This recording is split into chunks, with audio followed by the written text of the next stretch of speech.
ನಮಸ್ಕಾರ ಸ್ನೇಹಿತರೆ. Iran Israel ಕದನ 7ನೇ ದಿನಕ್ಕೆ ಕಾಲಿಟ್ಟಿದ್ದು ದಿನೇ ದಿನೇ ಖಾಮೆನೈ ಆಡಳಿತ ವೀಕ್ ಆಗ್ತಿದೆ. ಇಸ್ರೇಲ್ ಹೊಡೆತಕ್ಕೆ ಇರಾನ್ ವಿಧ್ವಂಸ ಆಗ್ತಾ ಇದೆ. ಇಸ್ರೇಲ್ ಒಳಗೇನು ಆಗ್ತಿಲ್ವಾ? ಆಗ್ತಾ ಇದೆ, ಆದರೆ ಇರಾನ್ ಒಳಗಾದಷ್ಟು ಆಗ್ತಾ ಇಲ್ಲ.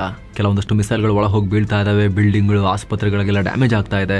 ಆದರೆ ಇರಾನ್ನಲ್ಲಿ ಆಗಿರೋ ಥರ ದೊಡ್ಡ ಪ್ರಮಾಣದ ಪ್ರಮುಖ ಆಸ್ತಿಗಳ ನಾಶ ಆಗಿಲ್ಲ, ಪ್ರಮುಖ ವ್ಯಕ್ತಿಗಳ ಹತ್ಯೆ ಆಗಲಿಲ್ಲ, ಪ್ರಮುಖ ನೆಲೆಗಳ ನಾಶ ಆಗಿಲ್ಲ. ಇವತ್ತು ಕೂಡ ಇರಾನ್ನ ಒಂದಷ್ಟು ಮಿಸೈಲ್ ಇಸ್ರೇಲ್ ಒಳಗಡೆ ಬಂದು ಬಿದ್ದಿದೆ. ಡ್ಯಾಮೇಜಸ್ ಇಸ್ರೇಲ್ಗೂ ಕೂಡ ಆಗಿದೆ. ಆದರೆ ಸಾವು ನೋವಿನ ಸಂಖ್ಯೆ ಇರಾನ್ಗಿಂತ ಬಹಳ ಕಮ್ಮಿ ಇದೆ. ಇದು ಈಗಿನ ಸಿಚುವೇಶನ್. ಯಾಕಂದರೆ ನಾವು ಕಳೆದ ಕೆಲ ದಿನಗಳಿಂದ ನೋಟಿಸ್ ಮಾಡಿರೋ ಪ್ರಕಾರ ಒಂದಷ್ಟು ಬಹಳ ಚರ್ಚೆ ನಡೀತಾ ಇದೆ. ಒಂದಷ್ಟು ಜನ ಇಲ್ಲ ಇಸ್ರೇಲಿಗೆ ಹೆವಿ ಡ್ಯಾಮೇಜ್ ಆಗ್ತಿರೋದು ಅಂತ, ಒಂದಷ್ಟು ಜನ ಇಲ್ಲ ಇಸ್ರೇಲಿಗೆ ಏನೂ ಆಗ್ತಿಲ್ಲ, ಇರಾನಿಗೆ ಮಾತ್ರ ಡ್ಯಾಮೇಜ್ ಆಗ್ತಿರೋದು ಅಂತ ಒಂದಷ್ಟು ಜನ. ಭಾರತದಲ್ಲಿದ್ದುಕೊಂಡು ಅಲ್ಲಿ ಯಾರಿಗೆ ಏನು ಡ್ಯಾಮೇಜ್ ಆಗಿದೆ ಅಂಥೇಳಿ ಸುಮ್ಮನೆ ಕಲ್ಪಿಸ್ಕೊಂಡು ಏನೇನೋ ಚರ್ಚೆ ಮಾಡಿಕೊಂಡ್ರೆ ಏನು ಲಾಭ ಇದೆ? ಅದರಿಂದ ಏನು ಸಮಾಧಾನ ಸಿಗುತ್ತೆ? ಬಹಳ ಆಶ್ಚರ್ಯ ಆಗ್ತಾ ಇದೆ ಇದು. ಸ್ನೇಹಿತರೆ, ಇರೋ ಮಾಹಿತಿಯನ್ನು, ಇರೋ ಅಂಶವನ್ನು, ಫ್ಯಾಕ್ಟ್ಸನ್ನು ನಿಮ್ಮ ಮುಂದೆ ತಲುಪಿಸುವಂಥ ಪ್ರಯತ್ನವನ್ನು ನಾವು ಮಾಡ್ತಾ ಇದ್ದೀವಿ. ದಯವಿಟ್ಟು ಅದನ್ನು ಹಾಗೆ ನೋಡಿ ಅಂತ ನಿಮ್ಮಲ್ಲಿ ನಮ್ಮ ಮನವಿ. ಸದ್ಯಕ್ಕೆ ಇರೋ ಸಿಚುವೇಶನ್ ನಾವು ನಿಮಗೆ ಹೇಳ್ತಾ ಹೋಗ್ತಿದ್ದೀವಿ. ಮುಂದೊಂದು ದಿನ ಭಯಂಕರವಾಗಿ ಯಾವ್ದಾದ್ರು ಸೀಕ್ರೆಟ್ ವೆಪನ್ ತೆಗೆದುಬಿಟ್ಟು ಇರಾನ್ ಹಾಕಿಬಿಟ್ಟು ಇಸ್ರೇಲ್ ಮೇಲೆ ಮೇಲುಗೈ ಸಾಧಿಸಬಹುದು, ಅಥವಾ ಇಸ್ರೇಲ್ ಇರಾನ್ ಮೇಲೆ ಅದನ್ನು ಮಾಡಿ ಅವರು ಸಾಧಿಸಬಹುದು. ನೋಡೋಣ ಏನಾಗುತ್ತೆ ಅಂಥೇಳಿ. ಸದ್ಯಕ್ಕೆ ಈ ಥರ ಇದೆ ಅಷ್ಟೇ. ಅಮೆರಿಕ ಇಸ್ರೇಲ್ ಇನ್ನೇನು ಅಂತಿಮ ಪ್ರಹಾರಕ್ಕೆ ಕಾಯ್ತಿದ್ದೀವಿ ಅಂತ ಹೇಳಿದ್ದಾರೆ. ಖಾಮೆನೈ ಆಡಳಿತವನ್ನು ಮುಗಿಸ್ತೀವಿ ಅಂಥೇಳಿ ಹೊರಟಿದ್ದಾರೆ. ಜರ್ಮನಿ ಕೂಡ ಇರಾನ್ ಸರ್ಕಾರ ಬದಲಾದರೆ ಒಳ್ಳೆಯದು ಅಂತ ಬೆಂಬಲ ವ್ಯಕ್ತಪಡಿಸಿದೆ. ಈಗ ಜರ್ಮನಿ ಕೂಡ ಧ್ವನಿ ಎತ್ತಿದೆ. ಇರಾನ್ನಲ್ಲಿ ಆಂತರಿಕವಾಗಿ ಖಾಮೆನೈಗಳ ವಿರುದ್ಧ ದೊಡ್ಡ ಅಸಮಾಧಾನ ಆಲ್ರೆಡಿ ಇದೆ. ಇದೆಲ್ಲವನ್ನು ಬಳಸಿಕೊಂಡು ಖಾಮೆನೈಗಳನ್ನು ಕಿತ್ತು ಎಸಿಬೇಕು ಅಂತ ಅಮೆರಿಕ ಇಸ್ರೇಲ್ ಪ್ಲಾನ್ ಮಾಡಿವೆ. ಹಾಗಿದ್ರೆ ಇರಾನ್ನಲ್ಲಿ ಖಾಮೆನೈಗಳ ರಾಜ್ಯಭಾರ ಮುಗಿತಾ? ಇರಾನ್ ಸರ್ಕಾರ ಚೇಂಜ್ ಆಗುತ್ತಾ? ಚೇಂಜ್ ಆದರೆ ಇದು very very very very interesting point.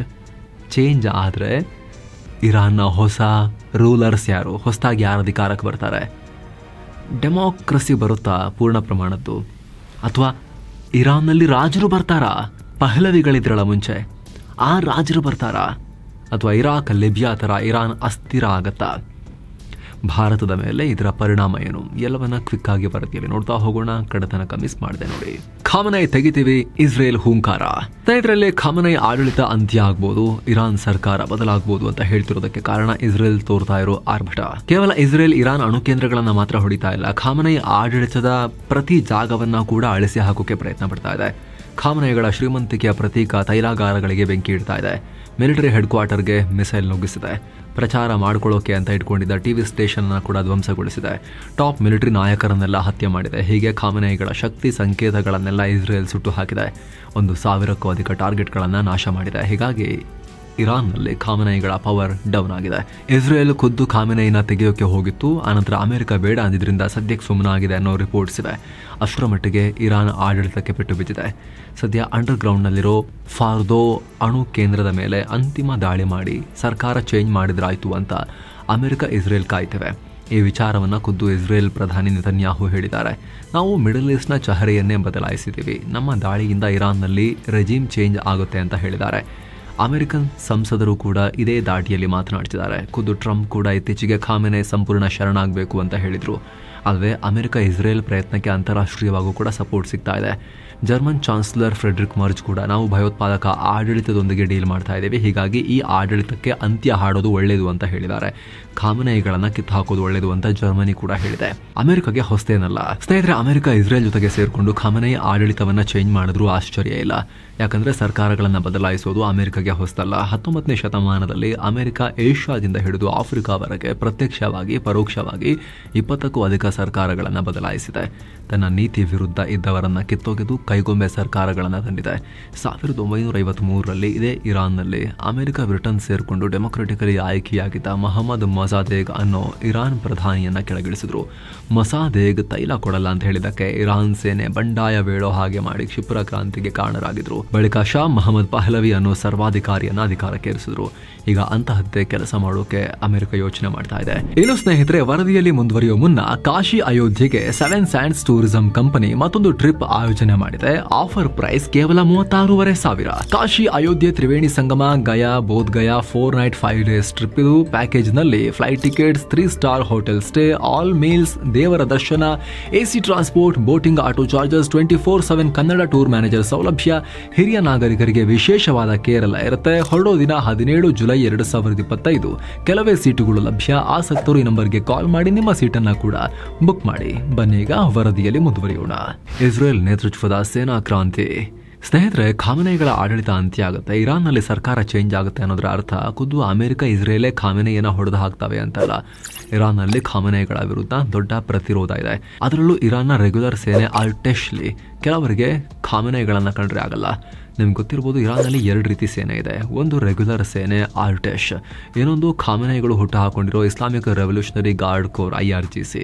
ಖಾಮೆನೆಗಳು regular ಸೇನೆ ಬಿಟ್ಟು IRGCಗೆ ವಿಶೇಷ ಸವಲತ್ತುಗಳನ್ನು ಕೊಡ್ತಾರೆ. ಅದನ್ನೇ ಪವರ್ಫುಲ್ ಮಾಡಿ ಪರ್ಸನಲ್ ಸೇನೆ ತರ ಇಟ್ಕೊಂಡಿದ್ದಾರೆ. ಅಲ್ಲದೆ IRGCಯಿಂದ ಮಿಲಿಟರಿಯಲ್ಲಿ ಭಾರಿ ಭ್ರಷ್ಟಾಚಾರ ಆಗ್ತಾ ಇದೆ ಅನ್ನೋ ಆರೋಪ ಇದೆ. ಹೀಗಾಗಿ ಇರಾನ್ನ ರೆಗ್ಯುಲರ್ ಸೇನೆಯಲ್ಲಿ ಹಲವರಿಗೆ ಖಾಮೆನೆಯ ಆಡಳಿತದ ವಿರುದ್ಧ ಅಸಮಾಧಾನ ಇದೆ. ಇವರಲ್ಲಿ ಅನೇಕರಿಗೆ ಮೊಸಾದ್ ಸಂಪರ್ಕ ಕೂಡ ಇದೆ. ಇದೇ ಕಾರಣಕ್ಕೆ ಇಸ್ರೇಲ್ ಮೊನ್ನೆ IRGC ಮುಖ್ಯಸ್ಥ ಹೊಸೇನ್ ಸಲಾಮಿಯಿಂದ ಹಿಡಿದು ಏರ್ಫೋರ್ಸ್ ಕಮಾಂಡರ್ ಅಮೀರ್ ಅಲಿ ತನಕ 12ಕ್ಕೂ ಅಧಿಕ ಇರಾನ್ನ ಮಿಲಿಟರಿ ತಲೆಗಳನ್ನ ಕರಾರುವಕ್ಕಾಗಿ ಹುಡುಕಿ ಹೊಡೆಯೋಕೆ ಸಾಧ್ಯ ಆಗಿದ್ದು, ಮುಂದೆ ಇದೇ ಕಾಂಪ್ರಮೈಸ್ ಆಗಿರೋ ಇರಾನ್ನ ಮಿಲಿಟರಿ ಲೀಡರ್ಗಳನ್ನ ಹುಡುಕಿ ಖಾಮೆನೆ ವಿರುದ್ಧ ಎತ್ತಿಕಟ್ಟಿ ಇಸ್ರೇಲ್ ಕ್ಷಿಪ್ರ ಕ್ರಾಂತಿ ನಡೆಸಬಹುದು ಅನ್ನೋ ವಿಶ್ಲೇಷಣೆ ಮಾಡಲಾಗ್ತಿದೆ. ನಾವು ಹೊಡೆದಿದ್ದಲ್ಲಪ್ಪ ಅಂತ ಇಸ್ರೇಲ್, ನಾವು ಹೊಡೆದಿದ್ದಲ್ಲಪ್ಪ ಅಂತ ಅಮೆರಿಕ, ಮತ್ತಾರು ಹೊಡೆದಿದ್ದು ಕೇಳಿದ್ರೆ ಇರಾನ್ನಲ್ಲೇ ಖಾಮೆನೆಗಳನ್ನ ಕಂಡ್ರೆ ಯಾರಿಗೂ ಆಗ್ತಾ ಇಲ್ಲ, ಅವರೇ ಹಿಡಿದು ಹೊಡೆದು ಹಾಕಿದ್ರು ನೋಡಿ ಅಂತ ಹೇಳೋ ಲೆಕ್ಕಾಚಾರ. ಹೀಗಾಗಿನೇ ನೆತನ್ಯಾಹು ನಮ್ಮ ದಾಳಿಯಿಂದ ಇಸ್ರೇಲ್ನಲ್ಲಿ ರೆಜಿಮ್ ಚೇಂಜ್ ಅದೇ ಆಗುತ್ತೆ ಅನ್ನೋ ರೀತಿಯಲ್ಲಿ ಹೇಳ್ತಾ ಇದ್ದಾರೆ. ಆಂತರಿಕ ದಂಗೆ. ಸ್ನೇಹಿತರೆ, ಒಂದು ವೇಳೆ ಸೇನಾ ದಂಗೆ ನಡೆಯದೇ ಇದ್ರೂ ಕೂಡ ಖಾಮೆನೆ ವಿರುದ್ಧ ಇರಾನ್ ಜನ ರುಚಿಗೇಳೋದಂತೂ ಗ್ಯಾರಂಟಿ. ಯಾಕಂದ್ರೆ ಮೊದಲೇ ಖಾಮೆನೆ ಕಟ್ಟರ್ ನಿಯಮಗಳಿಂದ ಜನ ಬೇಸತ್ತಿದ್ರು. ದೊಡ್ಡ ಪ್ರತಿಭಟನೆಗಳು ಪದೇ ಪದೇ ಆಗ್ತಾ ಇದ್ವು. ಅವಕಾಶ ಸಿಕ್ಕಾಗ್ಲೆಲ್ಲ ಖಾಮೆನೆಗಳ ವಿರುದ್ಧ ದಂಗೆ ಎದ್ದಿದ್ರು ಜನ. ಆದರೆ ಕ್ರೂರವಾಗಿ ಅದನ್ನ ಹತ್ತಿಕ್ತಾ ಇತ್ತು ಖಾಮೆನೆ ಮತ್ತು ಅವರ ಈ IRGC ಪಡೆ. 2022ರಲ್ಲಿ ಮಹಸಾ ಅಮಿನಿ ಅನ್ನೋ ಇರಾನ್ ಮಹಿಳೆ ತಮ್ಮ ತಲೆ ಕೂದಲನ್ನ ಕವರ್ ಮಾಡ್ಕೊಂಡಿರಲಿಲ್ಲ, ಸರಿಯಾಗಿ ಹಿಜಾಬ್ ಹಾಕಿಲ್ಲ ಅಂತ ಇರಾನ್ ಪೊಲೀಸರು ಹಿಡ್ಕೊಂಡು ಹೋಗಿ ಕ್ರೂರವಾಗಿ ಕೊಂದೆ ಹಾಕಿದ್ರು. ಆಗ ಇರಾನ್ನಾದ್ಯಂತ ಖಾಮೆನೆ ಸರ್ಕಾರದ ವಿರುದ್ಧ ಭಾರಿ ಪ್ರತಿಭಟನೆ ಭುಗಿಲೆದ್ದಿತ್ತು. ಹಿಂಸಾಚಾರ ಆಗಿತ್ತು. ಜನ ರೊಚ್ಚಿಗೆದ್ದಿದ್ರು, ಯಾರ್ರೀ ನೀವೆಲ್ಲ ಕ್ರೂರಿಗಳು ಅಂತ. ಈ ವೇಳೆ ಪೊಲೀಸರ ದಾಳಿಗೆ ಬರೋಬ್ಬರಿ 551 ಜನ ಪ್ರಾಣ ಕಳ್ಕೊಂಡಿದ್ರು. ರಿಪೀಟ್ ಮಾಡ್ತೀವಿ, ನಂಬರ್ ಕೇಳಿಸ್ಕೊಳ್ಳಿ ಸ್ನೇಹಿತರೆ, 551 ಜನ ಈ ದಂಗೆ ವೇಳೆ ಇರಾನ್ ಪೊಲೀಸರು ಮತ್ತು IRGC ಅವರ ಹೊಡೆತಕ್ಕೆ ಪ್ರಾಣ ಕಳ್ಕೊಂಡಿದ್ರು. 551 ಜನ. 2019ರಲ್ಲೂ ಕೂಡ ಆರ್ಥಿಕತೆ ಹಳ್ಳ ಹಿಡಿತಾ ಇದೆ. ಪೆಟ್ರೋಲ್ ಬೆಲೆ 200% ಏರಿಕೆಯಾಗಿದೆ ಅಂತ ಇರಾನ್ನಲ್ಲಿ ದೊಡ್ಡ ಪ್ರತಿಭಟನೆಯಾಗಿತ್ತು. 104ಕ್ಕೂ ಅಧಿಕ ನಗರಗಳಿಗೆ ವ್ಯಾಪಿಸಿತ್ತು.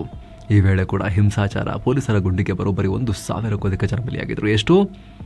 ಪೊಲೀಸರ ಗುಂಡಿಗೆ 1,000ಕ್ಕೂ ಅಧಿಕ ಜನ. ಅದರ ಅರ್ಥ ಏನು ಸ್ನೇಹಿತರೆ? 500,000 ಜನ ಪೊಲೀಸರ ಗುಂಡಿಗೆ ಬಲಿಯಾಗ್ತಿದ್ದಾರೆ ಅಂತ ಹೇಳಿದ್ರೆ ಜನರಿಗೆ ಬೇಕಾಗಿಲ್ಲ, ಜನ ರುಚಿಗೆ ಹೇಳ್ತಿದ್ದಾರೆ, ದಂಗೆ ಹೇಳ್ತಿದ್ದಾರೆ, ಅದನ್ನು ಕ್ರೂರವಾಗಿ ಅಲ್ಲಿನ ಸೇನೆ ಪೊಲೀಸರು ಹತ್ತಿಕ್ತಾ ಇದ್ದಾರೆ ಅಂತ. ಹೀಗಾಗಿ ಎಲ್ಲ ಘಟನೆಗಳು ಇರಾನಿಗರ ಮನಸ್ಸಲ್ಲಿ ಹಾಗೆ ಇದೆ. ದೊಡ್ಡ ಪ್ರಮಾಣದ ಇರಾನಿಗರಿಗೆ ಖಾಮೆನೆಗಳನ್ನು ಕಂಡ್ರೆ ಆಗಲ್ಲ. ಆ ಸಿಟ್ಟು ಹಾಗೇ ಇದೆ. ಈಗ ಖಾಮೆನೆ ಸರ್ಕಾರ ವೀಕ್ ಆಗಿದೆ. ಇಸ್ರೇಲ್ ಆಕಾಶದಿಂದ ಬಂದು ಹೊಡಿತಾ ಇದೆ. ಇರಾನ್ನ ಕಾಪಾಡೋಕೆ ಇವ್ರ ಕೈಲಿ ಆಗ್ತಾ ಇಲ್ಲ ಅನ್ನೋದು ಕೂಡ ಬಹಿರಂಗ ಆಗಿದೆ. ಯಾವಾಗ ಬೇಕಾದರೂ ಈ ಸಿಟ್ಟು ಮತ್ತೆ ಸ್ಫೋಟಗೊಳ್ಳಬಹುದು. ಆಗಲೂ ಕೂಡ ಖಾಮೆನೆ ಆಡಳಿತ ಅಂತ್ಯ ಆಗೋ ಸಾಧ್ಯತೆ ಇರುತ್ತೆ. ಯಾರ ಅಧಿಕಾರಕ್ಕೆ ಬರ್ಬೋದು? ಏನೋ ಖಾಮೆನೆ ಸರ್ಕಾರ ಬಿದ್ದರೆ ಯಾರ ಅಧಿಕಾರಕ್ಕೆ ಬರ್ಬೋದು ಅಂತ ನೋಡೋದಾದ್ರೆ ಇದರಲ್ಲಿ ಮೊದಲನೇದಾಗಿ ಕೇಳಿ ಬರ್ತಿರೋ ಹೆಸರು ರೆಜಾ ಪಹಲವಿ. ಈತ ಈ ಹಿಂದೆ ಇರಾನ್ ರಾಜ್ಯಭಾರ ಮಾಡ್ತಾ ಇದ್ದ. ಪಹಲವಿ ಸಂಸ್ಥಾನದ ಕುಡಿ. 53ರಲ್ಲಿ ಅಮೆರಿಕ ಇರಾನ್ ಡೆಮೊಕ್ರೆಟಿಕ್ ಸರ್ಕಾರ ಕಿತ್ತಿಸಿದಾಗ ಈತನ ಅಪ್ಪನೇ ಅಧಿಕಾರಕ್ಕೇರಿದ್ದು. ಮೊಹಮ್ಮದ್ ರೆಜಾ ಪಹಲವಿ ಅನ್ನೋದು ಈತನ ಅಪ್ಪನ ಹೆಸರು. ಆದರೆ ಆತ ಸರಿಯಾಗಿ ಸರ್ಕಾರ ನಡೆಸದೆ ಕೇವಲ ಜನರ ಶೋಷಣೆ ಮಾಡಿಕೊಂಡು ಅಮೆರಿಕದ ಕೈಗೊಂಬೆಯಾಗಿದ್ದ. ಹೀಗಾಗಿ 1979ರಲ್ಲಿ ಇರಾನಿಗರು ಪಹಲವಿ ವಿರುದ್ಧವೂ ದಂಗೆ ಎದ್ದು ಹೊಡೆದು ಓಡಿಸಿದ್ರು. ಇರಾನ್ನಲ್ಲಿ ಇದಾಗಿದೆ ಈ ಹಿಂದೆ ಕೂಡ. ಆಗ ಈ ಖಾಮೆನೆಗಳು, ಕೊಮೇನಿಗಳು ಸ್ವಲ್ಪ ಹೆಸರು ಚೇಂಜ್ ಇರುತ್ತೆ. ಈ ಹಿಂದೆ ಕೊಮೇನಿಗಳು ಅಂತಿದ್ರು, ಈಗ ಖಾಮೆನೈ ಆಗಿದೆ. ಇವರು ಅಧಿಕಾರಕ್ಕೆ ಬಂದಿದ್ರು. ಆಗ ಇರಾನ್ ಬಿಟ್ಟು ಓಡಿದ್ದ ಪಹಲವಿ ಕುಟುಂಬಕ್ಕೆ ಅಮೆರಿಕ ಆಶ್ರಯವನ್ನ ಕೊಟ್ಟಿತ್ತು. ಈಗ ರೆಜಾ ಕೂಡ ಅಮೆರಿಕದಲ್ಲೇ ಇದ್ದಾನೆ. ಖಾಮೆನೆ ಅಂತ್ಯ ಆಗ್ತಿದೆ ಅಂದ ತಕ್ಷಣ ಸಾಲು ಸಾಲು ಅಮೆರಿಕನ್ ಮಾಧ್ಯಮಗಳ ಮುಂದೆ ಈತನ ಸ್ಟೇಟ್ಮೆಂಟ್ಸ್ ಶುರುವಾಗಿವೆ. ಇರಾನ್ ಉದ್ಧಾರ ಮಾಡೋಕೆ ನನ್ನ ಹತ್ರ ಬಹಳ ಐಡಿಯಾಸ್ ಇವೆ ಅಂತ ಹೇಳ್ಕೊಳ್ಳೋಕೆ ಈ ವ್ಯಕ್ತಿ ಶುರು ಮಾಡಿದ್ದಾರೆ. ಹೊಸ ಸರ್ಕಾರ ಬಂದು ಇರಾನ್ನಲ್ಲಿ ಸ್ಥಿರತೆ ಸ್ಥಾಪನೆ ಆಗುವವರೆಗೂ ನಾನು ಟ್ರಾನ್ಸಿಷನಲ್ ಲೀಡರ್ ಆಗಿರ್ತೀನಿ ಅಂತ ಈತ ಹೇಳ್ಕೊಳ್ಳೋಕೆ ಶುರು ಮಾಡಿದ್ದಾರೆ. ಆದರೆ ಅಮೆರಿಕದ ಕೈಗೊಂಬೆಯಾಗಿದ್ದ ಈತನನ್ನ ಇರಾನಿಗರು ಮೂಸಿ ನೋಡೋದು ಕಷ್ಟ. ಅಲ್ಲದೆ ಹಲವಾರು ಸಲ ಇಸ್ರೇಲ್ ಪರವಾಗಿ ಮಾತನಾಡಿದ್ದಾನೆ. ಹೀಗಾಗಿ ಈತ ಅಧಿಕಾರಕ್ಕೆ ಇರೋದು ತುಂಬ ಕಷ್ಟ.